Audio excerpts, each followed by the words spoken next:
ঐতিহ্যবাহী কার্তিক পূজা শুরু হয়েছে, কালকে জারি পূজা গেছে, অধিবাস গেছে, নিশি পূজাও কালকে হয়েছে, আজকে এখন পূজা শুরু হলো, গত ফিরান পূজা হলো, এখন পুজো শুরু হবে।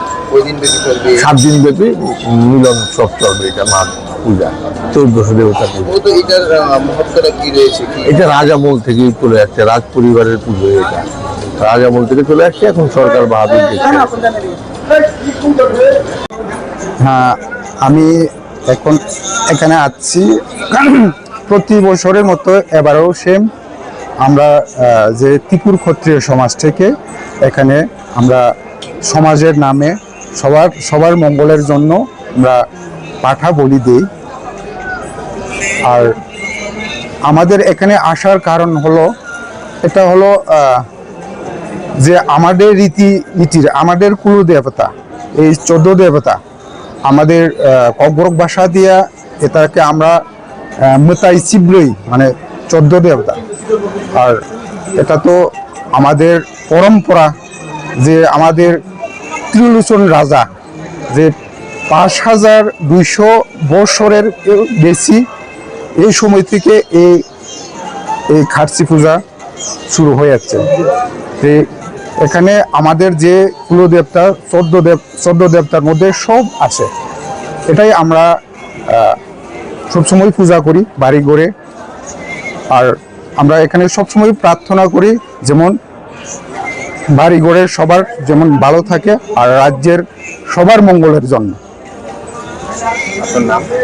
আমার নাম সত্যজিৎ দেববর্মা, ত্রিপুর ক্ষত্রিয় সমাজের অর্গানাইজিং সেক্রেটারি।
কাচ্চি গানের সর্ষে তেলে টেস্ট যে খাবে সেই বলবে লং তরাইবে লং তরাইবে